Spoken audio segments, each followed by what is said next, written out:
Babalik tayo, atras ulit muna tayo bago tayo mag-focus sa passage natin. Balik tayo sa overview ng Book of Galatians. Maalala natin na ang Book of Galatians pwede nating hatiin sa tatlo.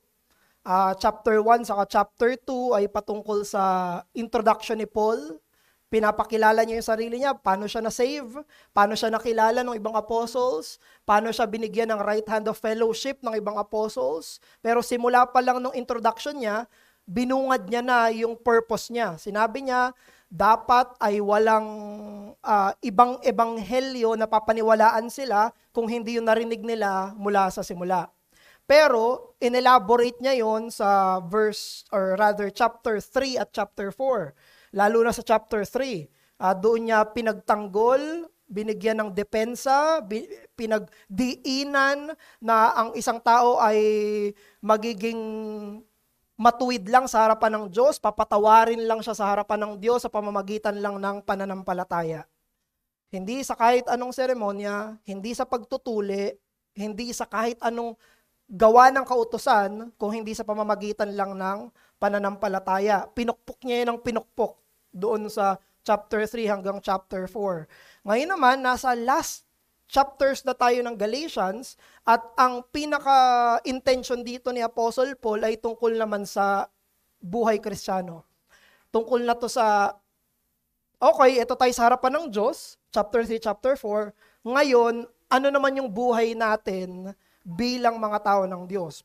Anong itsura ng buhay ng isang mananampalataya na niligtas sa pananampalataya lang? Pananampalataya lang, hindi gawa.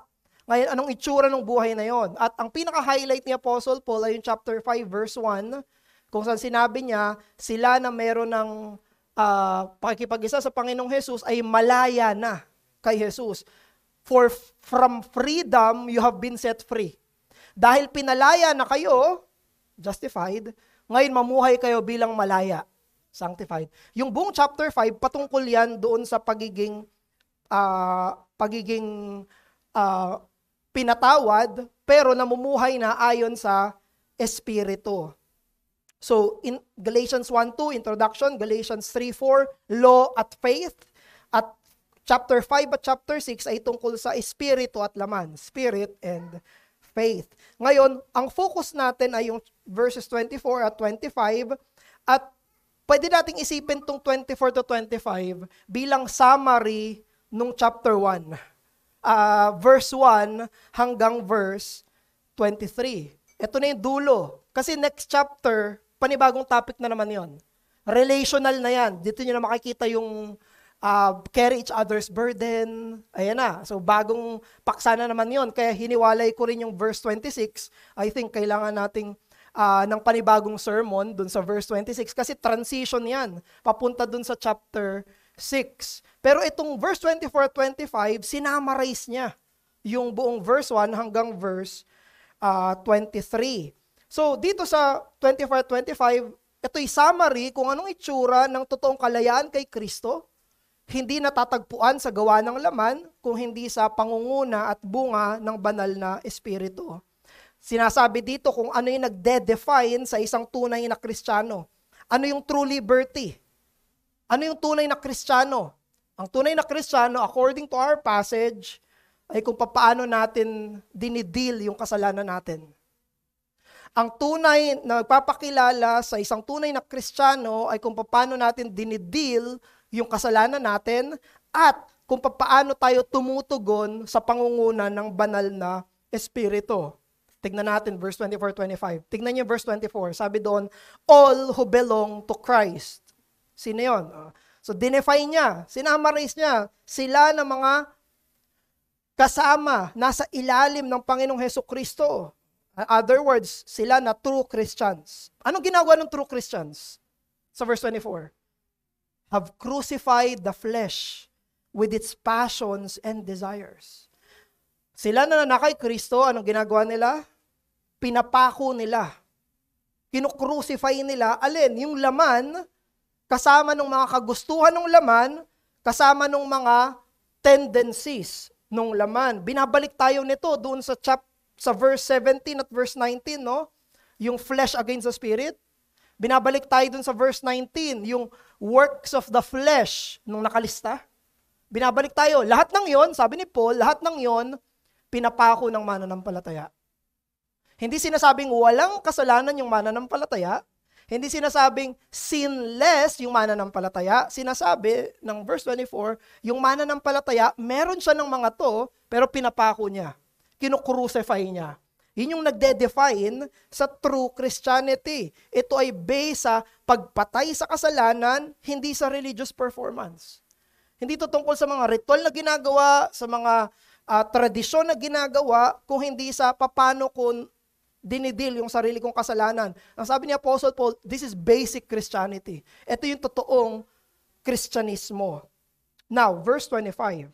Sinabi sa verse 25, merong objective at merong practical. Sabi doon, if we live by the Spirit, objective, namumuhay sa Spirito, therefore, ano sabi niya? Let us also keep in step with the Spirit. Practical, ito yung gagawin. Kung tayo ay may Espiritu, therefore, mamumuhay tayo ayon sa Espiritu. Objective, practical. Katatayuan, gagawin. Identity at action. Ito yung itsura ng isang buhay kung saan merong tunay na pananampalataya. Kung isa-summarize natin yung dalawang verses na yon, ibig sabihin, sila na merong tunay na pakikipag-isa kay Kristo ay merong banal na spirito. So may tambalang Jesus at Espiritu. May tambalang ikalawang persona at ikatlong persona ng Diyos. Parehong totoo sa isang mananampalataya, yung dalawang persona ng Diyos na yon. Anong gagawin kapag ang isang tao ay merong Kristo at merong banal na Espiritu? Ipapako niya yung laman niya at susundin niya yung kalooban ng banal na Espiritu. Now, bakit sinasabi ni Apostle Paul to bilang summary? Kasi yung Galatians, libro to tungkol sa legalismo. Libro to tungkol sa legalismo. Ang nilalabanan nila dito ay tungkol sa mga nagsasabi, mga Judaizer, na magiging tunay kang mananampalataya kung tutuliin ka. Kung susundin mo yung lahat ng intricacies ng law ni Moses. Yan ang nagde-define sa totoong Kristyanismo. Either hindi ka Kristiyano kung hindi ka tuli, or hindi ka full-pledged na Kristiyano kung hindi ka tuli. Now, dinedebunk yun ni Apostle Paul. Ang tagal niyang dinedebunk, no? Hanggang ngayon, dinedebunk niya pa rin yun. Sinabi niya, no. Ang totoong nagde-define sa isang tunay na those who belong to Christ ay sila na may buhay kasama si Kristo at may buhay kasama sa banal na Espiritu. Merong paglaban sa kasalanan at merong paglago sa bunga ng banal na Espiritu. Verse 23. Kaya ito yung mensahe natin ngayong umagang ito. Sila na kabilang kay Jesus ay sila na namumuhay sa Espiritu na humuhubog sa puso, sa desisyon, sa direksyon, at sa uri ng pamumuhay. To belong to Christ is to live by the Spirit that shapes our hearts, decisions, directions, and our lifestyle. Ang pinatutungkulan dito ni Apostle Paul ay yung simula kang naging mananampalataya. Nung naging belong ka kay Christ, nung meron ka ng banal na Espiritu, binabalik tayo nito doon sa unang itsura ng pagiging isang mananampalataya. Anong itsura ng pagiging isang mananampalataya? Verse 24-25. Yun. Kaya yung tanong natin dito ay, paano tayo naapektuhan? Okay, naapektuhan tayo ng totoong kaligtasan, pero paano tayo naapektuhan ng totoong kaligtasan? Ano yung effect nun practically sa buhay ng isang tao? Pag siya'y naligtas, siya'y na-convert. Merong dalawang sagot. Una, the flesh is crucified, and number two, the spirit is obeyed. Una, pag naging isang tunay na mananampalataya, ipinapako na yung laman. At pangalawa, kapag naging isang tunay na mananampalataya, sinusunod na yung espiritu, yung banal na espiritu. So let us look at those two. Number one, the flesh is crucified. Now, para maintindihan po natin, naintindihan natin yung verse 24, kailangan nating maintindihan yung dalawang salita. Yung flesh sa crucify. Ano ibig sabihin ng flesh? Sabi ni Apostle Paul. Ano ibig sabihin ng crucify?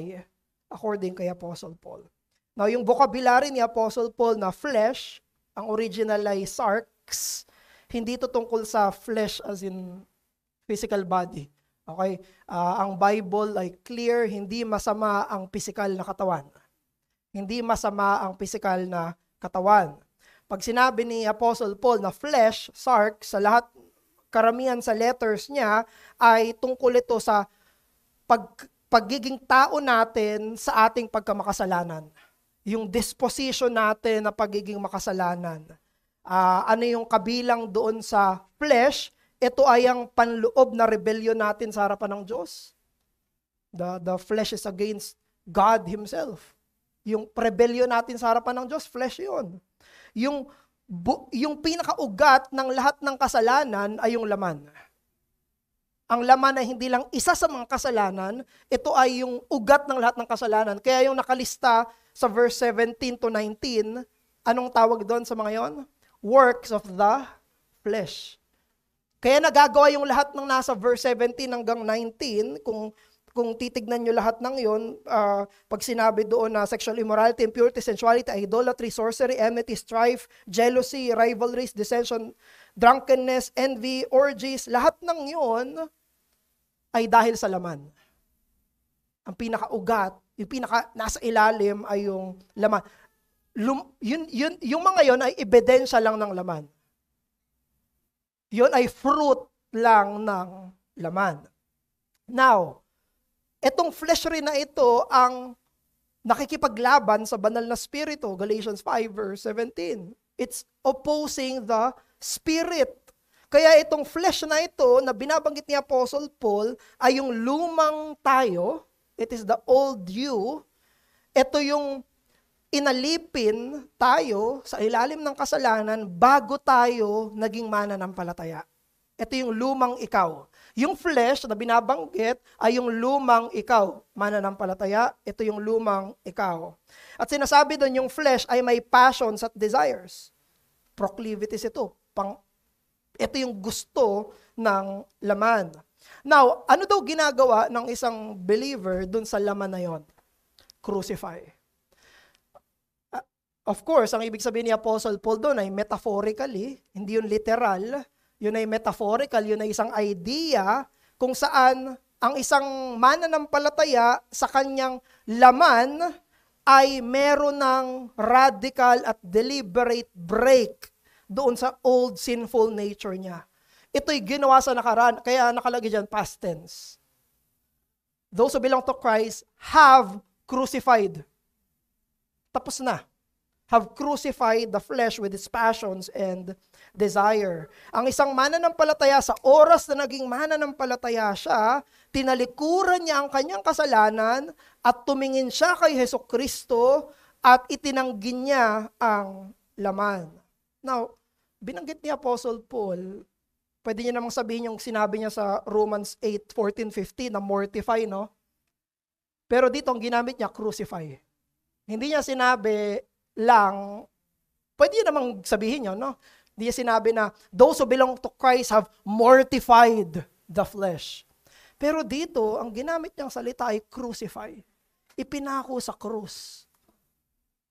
Ginamit ito ni Apostle Paul. Ginamit niya yung salitang ipinako sa krus para ipaalala sa atin yung pagkapako sa krus ni Jesus. Yung punto ng kamatayan ni Jesus. Ano ang pinatay sa krus? Sabi ni Charles Spurgeon, tungkol sa crucifying the flesh. Sabi ni Spurgeon, condemned it to die, nailed it up to the cross, and kept it dying, a mortifying posture. A crucified Christ is the leader of a crucified people. Let it never be forgotten that the grand object for which we lay hold of Christ is the death of sin. Bakit pinako si Jesus sa krus? Para mamatay ang kamatayan. Para mamatay ang kasalanan. para mamatay yung kasalanan. Hindi pinako si Jesus sa krus para lang mamatay siya. No, hindi yun gusto ko lang, para lang mamatay ako. No, ang purpose kung bakit siya namatay ay para patayin yung kasalanan. Now, ginagamit ni Apostle Paul yung same imagery. Sinabi niya kung paano namatay si Jesus sa krus para mamatay ang kasalanan, ang mananampalataya. Dapat pinapako niya yung kanyang kasalanan sa krus para mamatay ito.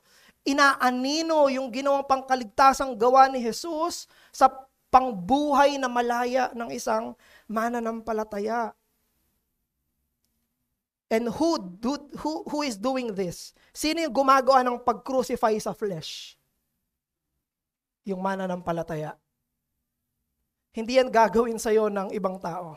Ikaw gagawa niyan. Those who belong to Christ have crucified the flesh. Papalakasin ka ng banal na spirito, bibigyan ka ng dahilan ng ebanghelyo, pero ikaw ang gagawa niyan. Hindi ibang tao. Hindi ko pwede i-crucify yung flesh mo. Hindi mo rin pwede i-crucify yung flesh ko. Ako ang magkukrucify sa flesh ko. Ikaw ang magkukrucify sa flesh mo. Ito'y kanya-kanyang gawain ng isang tunay those who belong to Christ. Sinasabi sa verse 24 na yung positional union natin kay Christ ay maglilid sa practical renunciation of sin. May positional union, those who belong to Christ, ang magiging resulta, meron kang kasalanang mga tatanggihan. Magkadugtong yon, hindi yun magkahiwalay. Magkadugtong iyon. Ibig sabihin, where there is true belonging to Christ, there is mortification of sin in the heart. Kung saan may tunay na pagiging kabilang kay Jesus, nandoon mayroong pagkitil sa kasalanan sa puso. Bakit ba dumating si Jesus sa mundong to? Bakit ba siya ipinako sa krus? Anong klaseng tagapagligtas si Jesus? Sinabi na ng Anghel Gabriel kay Maria nung pinagbubuntis niya si Jesus, papangalanan mo siyang Jesus. Bakit? Dahil ililigtas niya yung mga tao niya saan? Kasalanan. Saan tayo ililigtas ng Panginoong Jesus? Sa kasalanan. Sabi ni Spurgeon, kung ang pagkakaintindi natin kung bakit pumarito si Jesus ay para lang patawarin tayo, sabi niya, we have a poor understanding of His mission. We have a poor understanding of His mission. Kung ang natatanging iisang alam natin, dumating si Jesus para patawarin ako. Sabi ni Spurgeon, we have a poor understanding of His mission. Kung ang pagkakaintindi natin ay para iligtas lang ako sa pangil ng impyerno, yun lang ang dahilan kung bakit dumating dito si Jesus.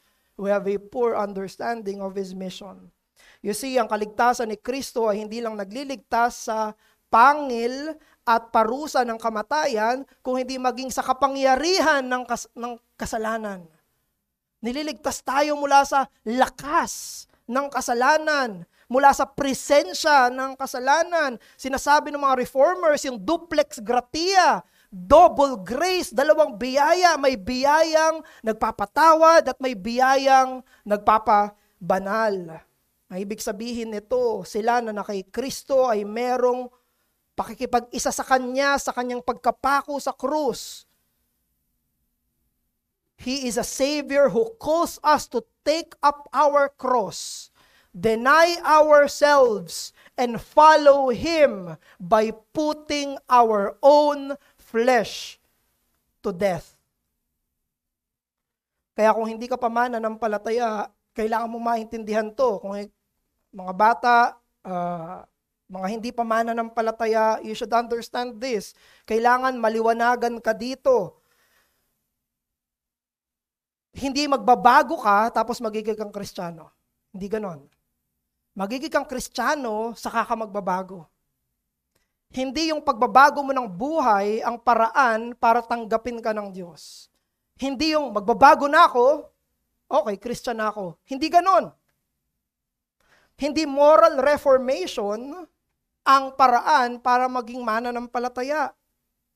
Your belonging to Christ is not dependent on your moral reformation. Baliktad. Kailangan maging kabilang ka muna kay Jesus para maipako mo sa krus yung laman mo. Yun yung mismong sinabi sa verse 24. Those who belong to Christ, positional, they have crucified the flesh. Kaya hindi mananampalataya. Sana maintindihan mo to, no? Hindi ang mensahe dito, magpakabait ka. Hindi ang mensahe dito, ayusin mo lang yung buhay mo. Hindi ang mensahe dito ay moralismo. Ang mensahe dito ay ang krus ni Jesus na nagiging dahilan, ugat kung bakit nilalabanan yung kasalanan. Hindi ka namin tinatawag na magbago lang. Hindi mananampalataya, tinatawag ka namin kay Kristo. At dun magsisimula yung reformasyon ng puso. Hindi mo kayang ipako sa krus ang mga kasalanan mo kung hindi ka muna naniniwala sa krus. At hindi mo pa naiintindihan yung krus. Kapag ang isang tao ay naligtas na, ang main agenda na ng buhay niya ay ipako yung sarili niyang kasalanan ng sariwa. Ang primary concern na ng isang niligtas ng Diyos ay hindi kasalanan ng iba, hindi kasalanan ng marami, hindi kasalanan ng ibang tao, kung hindi yung sariling kasalanan ko. Because when we have the positional union with Christ, it will lead to practical renunciation of our sins. Sabi nga ni Paul Washer, di ba? If we have a new relationship with Christ, we will have a new relationship with sin. Kung meron tayong totoong bago na yung relasyon mo kay Kristo, bago na rin yung relasyon mo saan? Sa kasalanan. Ano yung bagong relasyon natin sa kasalanan? Ang kasalanan na ay isang kaaway na pinapatay.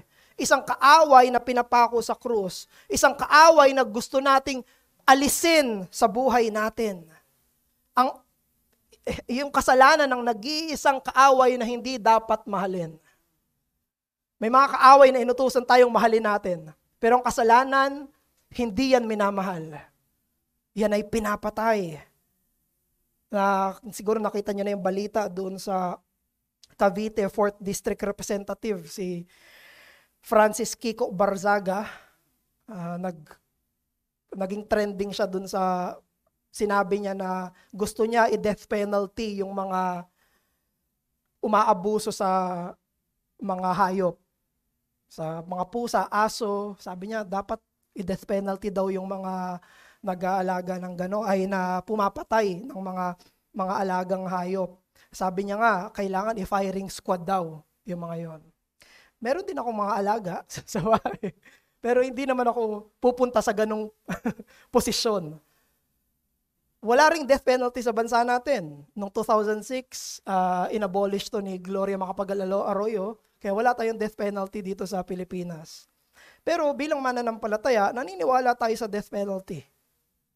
Merong totoong posisyon sa Biblia na kailangan ng death penalty, katulad sa mga krimen ng murder.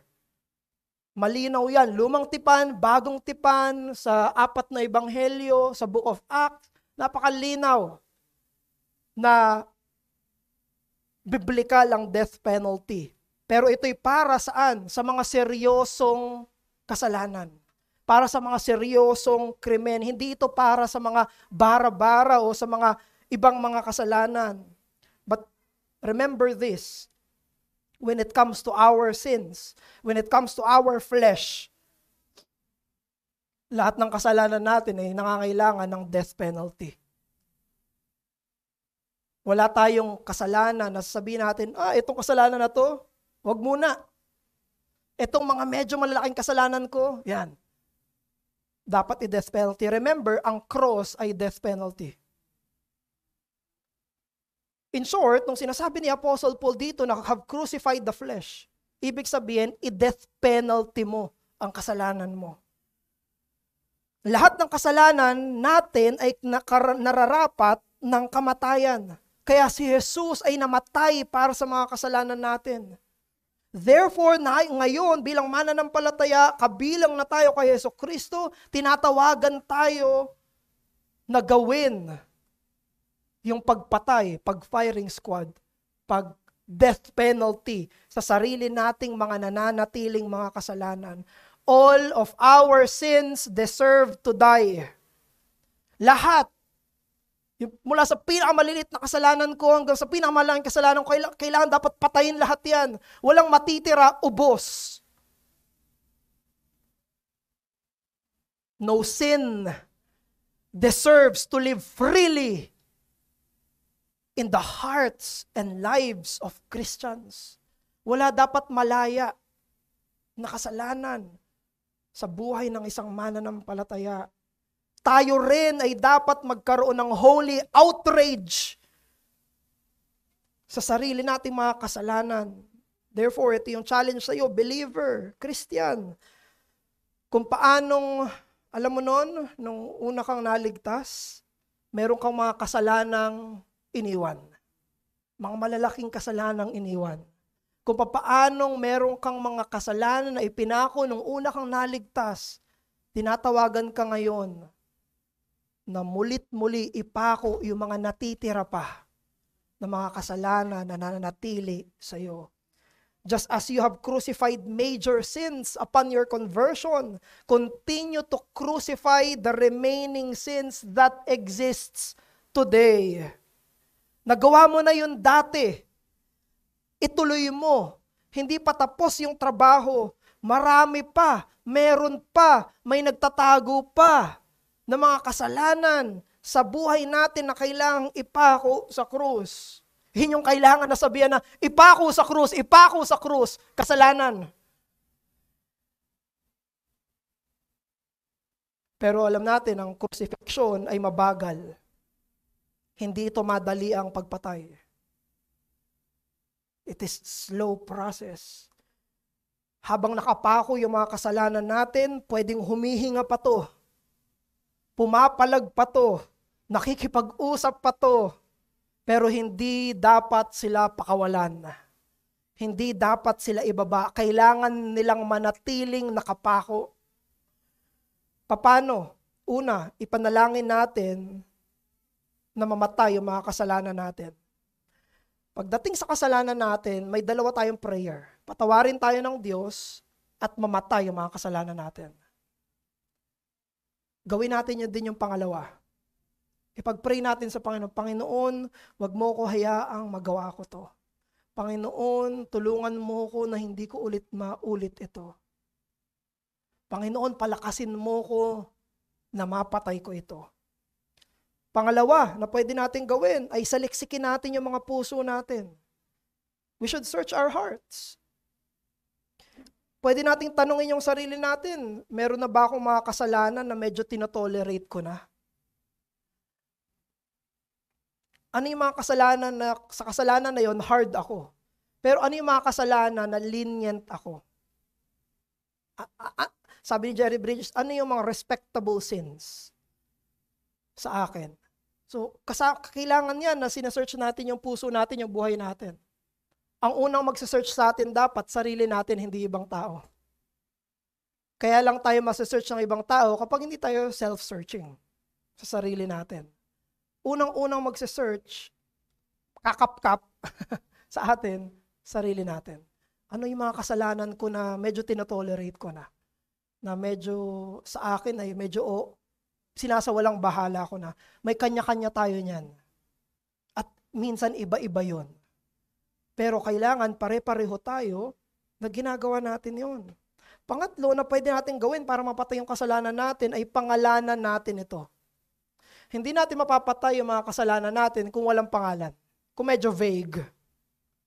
Kung medyo ayaw nating sabihin kung ano talaga yung kasalanan na yun. Kailangan sabihin natin mismo yon. Para mapatay ang isang kasalanan, kailangan pangalanan siya. Basahin mo yung Galatians 5:19-21. Be honest. Alin dito yung nagagawa ko? Pag nagbabasa ka ng Bible, be honest. Alin dito yung nagagawa ko? Hindi siya mapapatay kung hindi natin siya pinapangalanan. Namatay si Kristo sa krus para patunayan na masama ang kasalanan. At namatay si Kristo sa krus para mamatay ang kasalanan. Galit na galit ang Panginoon sa kamatayan, sa kasalanan rather, na namatay siya sa krus para dito. Galatians 5:24, they have crucified the flesh with its passions and desires. Yun yung unang marka ng true conversion. Have crucified the flesh. Pangalawa, the spirit is obeyed. Paulit-ulit sa chapter 5, meron na to sa chapter 3, pero mas in-emphasize sa chapter 5, yung banal na spirito. At dito sa talata natin sa verse 25, sinabi mismo kung tayo ay lumalakad sa spirito, dapat tayo ay luminya sa spirito. Yung salitang keep in step, yun ay isang military term tungkol sa mga sundalo na nakalinya, na nagmamarcha. Sinabing keep in step. Ibig sabihin, they are maintaining formation, sila ay sumusunod sa leader nila. Yun ang ibig sabihin na keep in step, nakalinya. Sinasabi ni Apostol Pablo na ang mananampalataya dapat nagpapasakop sa banal na spirito. Nagpapasakop siya, nililinya niya yung sarili niya sa direksyon ng banal na espiritu. Ibig sabihin, hindi niya pinapangunahan yung banal na espiritu.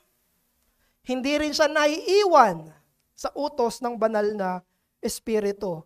Kung hindi, nasa tamang lugar siya. Kapag nangungusap yung banal na spirito, alalahanin natin, kabaliktaran to ng gawa ng kautusan. Ito'y gawa ng banal na espiritu. Ang logic ng chapter 5, verse 25, by if, then. If, then. Kung merong tunay na pagliligtas sa banal na spirito, merong mangyayaring obligasyon na mamuhay sa liwanag nito. Live by the Spirit, keep in step with the Spirit. Ganon din, positional, practical. Dahil ito ka, mamuhay ka sa kung sino ka. Mamuhay ka sa Kristiyanong ikaw. Mamuhay ka sa pinatatahanan ng banal na spiritong ikaw. Kapag itinugma mo yung buhay mo sa kalooban ng banal na spirito, ipinamumuhay mo yung tunay na ikaw. Yung ikaw na ipinanganak ng spirito, ang ikaw na tinatahanan ng banal na espiritu. That is what happens when we align ourselves with the will of the Holy Spirit. We are living the true us, the Spirit-born us, the Spirit-indwelt us. Kaya ang sagot ay hindi gawa ng kautusan, kung hindi gawa ng banal na espiritu. Dahil ang gawa ng kautusan, yung legalism, it does not care about the heart. It does not care about the heart. Pag pinag-usapan natin legalismo, ang gusto niya lang gawin, ano yung ginagawa ng kamay mo? Ano yung gagawin mo panlabas? Ano yung gagawin na nakikita ng ibang tao? Pero yung kabaliktaran ng gawa ng laman, hindi niya kayang labanan yung gawa ng kautusan, hindi niya kayang labanan yung gawa ng laman. Kahit na anong legalismo, kahit gaano karami yung ipakita na ginagawa, pwedeng tahanan pa rin siya ng kasalanan. Kaya ang sagot sa works of the law ang sagot sa works of the flesh ay hindi works of the law, kung hindi work of the Spirit. Yung gawa mismo ng Espiritu. Ito yung pina-impress dito ni Apostle Paul. Espiritu, hindi kautusan. Ang sagot sa laman, Espiritu, hindi kautusan. Kasi yung kalooban ng Espiritu ay yung puso ng kautusan, hindi lang yung panlabas. At yung kautusan na yon ay sinulat sa puso ng mga mananampalataya. At kapag sinunod ng mga mananampalataya yung banal na spirito, sinusunod niya ay hindi lang yung panlabas, kundi panloob ng kautusan. When we follow our sanctified hearts, when we follow our new hearts, as led by the Holy Spirit, what we are doing is we are being true to the Spirit dwelt us.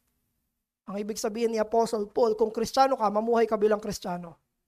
Ang ipamuhay mo ay yung totoong ikaw. Hindi yung kasalanan mo ang totoong ikaw, mananampalataya. Alalahanin mo yun. Yung kasalanan mo, hindi yun yung tunay na ikaw. Yung tunay na ikaw ay yung bagong nilikha na. Yung tinatahanan na ng banal na spirito. Kapag shinave mo yung zebra, alam nyo, may stripes pa rin siya. Kahit tanggalin mo yung fur niya, yung balat niya mismo, yung may kulay ng stripes. Ibig sabihin, yung stripes niya, hindi lang yun costume. Hindi lang yun panlabas. Yung stripes niya ay siya mismo. Yun yung totoong kulay niya. Hindi yun panlabas lang. At yan yung itsura ng isang tunay na mananampalataya.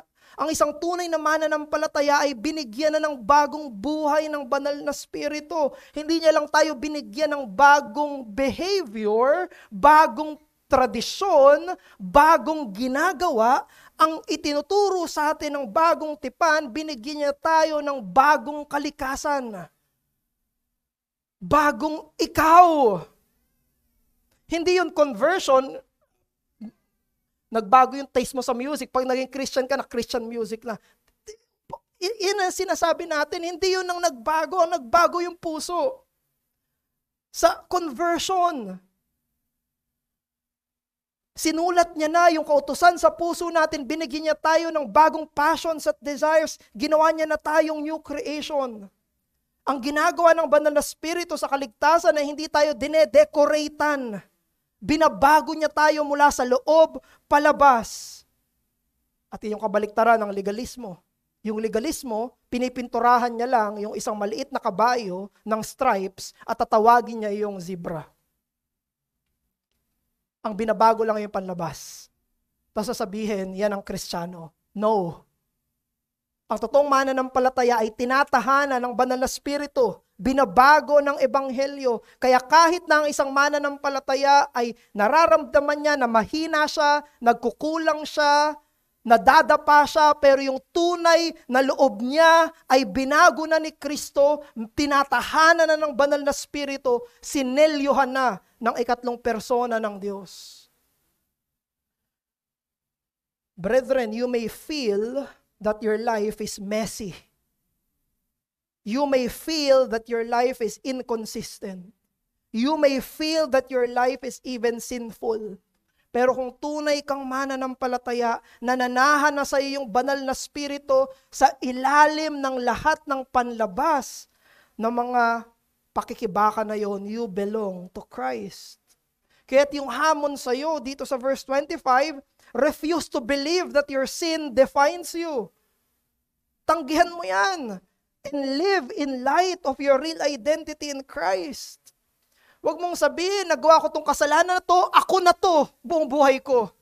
May nagawa ako na nakalipas, ako na to, buong buhay ko. Wala na. Hindi. Ikaw ay mananampalataya, tinatahanan ng banal na spirito. That's not what defines you. Your sin does not define you. Mamuhay ka ayon sa totoong pagkakakilanlan mo. Hindi ka dinedefine ng worst days mo. Hindi ka dinedefine ng failures mo, ng nakaraan mo, ng maging ng mga struggles mo ngayon. Ang pagkakakilanlan mo ay na kay Kristo na nagligtas sa iyo at Espiritu na nananahan sa iyo. You see, your entire Christian life is spirit-formed, spirit-sustained, and spirit-directed.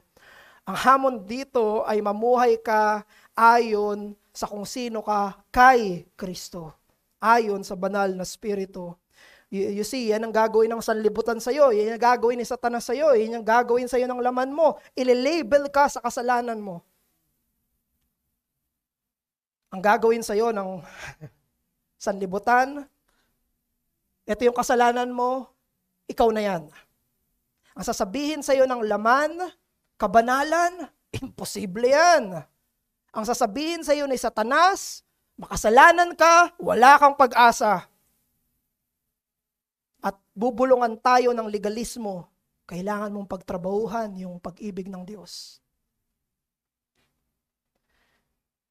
Kaya't kailangan mong manindigan na ikaw ay nakay Kristo na. At dahil nakay Kristo ka na, mamuhay ka ayon doon. Mamuhay ka ayon sa pagkakakilanlan mo. Mamuhay ka ayon sa tunay na merong banal na spiritong ikaw. Doon ka magsisimula eh. Magsimula ka sa kung nasaan ka. Magsisimula ka sa kung sino ka. Ang pangalay ko, Kristiyano, mamumuhay ako na Kristiyano. Ako ay may banal na spirito, maninindigan ako sa pananampalataya ayon sa banal na spirito. Start from who you are and let it move you, lead you to what you must do. Kung tayo ay umaayon sa banal na spirito, hindi tayo mamumuhay para sa pride, para sa performance, para sa legalismo. Mamumuhay tayo ayon sa kalayaan ng kabanalan. Gagawin natin lahat ng iyon ng natural. Holiness will be natural. Bakit mo ginagawa yan? Gusto ko. Bakit mo sinusunod ng Diyos? Gusto ko. Bakit mo sinusunod tong commandments na to? Gusto ko. Ito yung pagkakakilanlan ko, ito yung ako. Dahil mananampalataya ako. Pag tinanong ka, ba't mo ginagawa itong mga to? Kristiyano ako. Yun ang sasabihin mo. Yun ang sagot mo. Dahil sa kung sino ka. Dahil sinusunod mo yung banal na spirito. Hayaan mo na ang tinig ng banal na spirito ay maging mas malakas kaysa sa tinig ng nakaraan mo. Hayaan mo na ang tinig ng banal na spirito ay maging mas malakas kaysa sa tinig ng pagdududa mo. Hayaan mo na ang tinig ng banal na spirito ay maging mas malakas kaysa sa tinig ng mundo. Bilang mga kawal, tayo'y sumunod sa pangunguna ng ikatlong persona ng Diyos saan man niya tayo ilagay. Bilang pagtatapos, sabi ni John Newton yung sumulat ng Amazing Grace. Sabi ni John Newton, I am not what I ought to be. I am not what I want to be. I am not what I hope to be in another world. But still, I am not what I once used to be. And by the grace of God, I am what I am. Inaamin ko, hindi pa ako yung gusto kong maging ako. Hindi pa ako yung inaasahan kong ako. Hindi pa ako yung magiging ako sa pangwalang hanggan. Pero salamat sa Diyos, hindi na ako yung dating ako. At sa biyaya ng Diyos, kung sino ako ngayon sa pagiging mananampalataya, ay dahil sa kanyang biyaya. Hindi na ikaw ang lumang ikaw, mananampalataya. Hindi na ikaw yung alipin sa kasalanan. Parte ka na ng bagong nilikha, pinangungunahan ng banal na spirito, kahit maramdaman mo yung kahinaan mo, alalahanin mo, hindi ka pa man yung inaasahan mong ikaw, hindi na rin ikaw yung dating ikaw. Kaya lumakad ka, makibaka ka, hindi sa takot, kundi sa pananampalataya, hindi mag-isa, kundi kasama yung banal na spirito. This is the shape of the Christian life. Death to sin and life in the Spirit. Dalangin tayo. Ama namin, pinupuri ka po namin sa mga salita mo. Turuan niyo po kami ng mga katotohanan to dahil maging kami ay natatali kami ng legalismo, Diyos. Nakikita na namin yung buong Kristiyanong pamumuhay sa maling ebanghelyo, sa legalismo. Pakawalan niyo po kami dito, Diyos. Pakawalan niyo po kami. Gusto namin maging malaya. Pinalaya niyo kami para maging malaya. Gusto naming mamuhay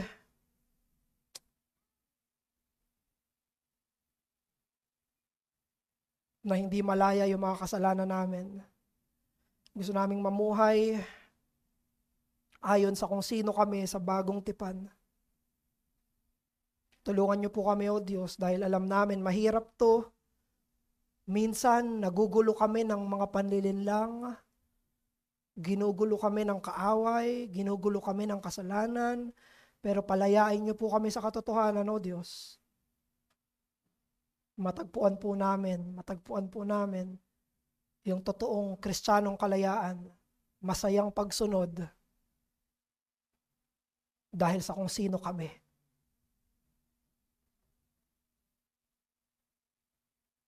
At kami, binigyan mo na ng bagong pangalan. Ang pangalan na namin ay Kristiyano. Pinupuri ka po namin sa pangalan ni Jesus. Amen.